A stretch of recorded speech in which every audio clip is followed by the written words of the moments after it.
2019లో గద్దెనెక్కగానే వీళ్ళు చేసిన మొట్టమొదటి పని భూ ఆక్రమణలు.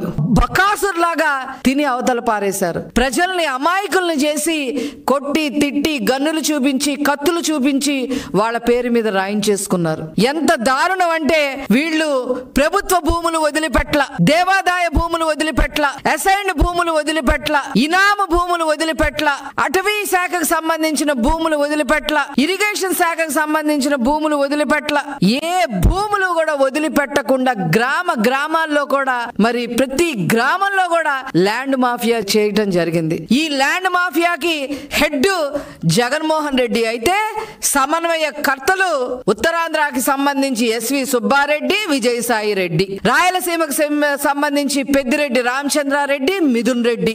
ఇక్కడ మొత్తం సమన్వయకర్తగా ఇక్కడ అమరావతి కోస్తా జిల్లాలో ఈ సమన్వయకర్త, ఈ ల్యాండ్ మాఫియా సమన్వయకర్త ఎవరు అంటే సజ్జల రామకృష్ణారెడ్డి.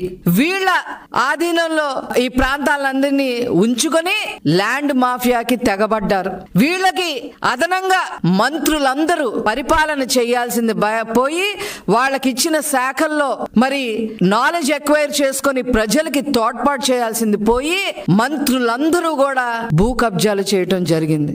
ఎంత దారుణం అంటే కాకినాడ పోర్టులో తో సహా కబ్జా చేసి 4,000 ఎకరాలు 12 కోట్లకి రాయించేసుకొని మరి భూ కబ్జా చేసేయటం జరిగింది.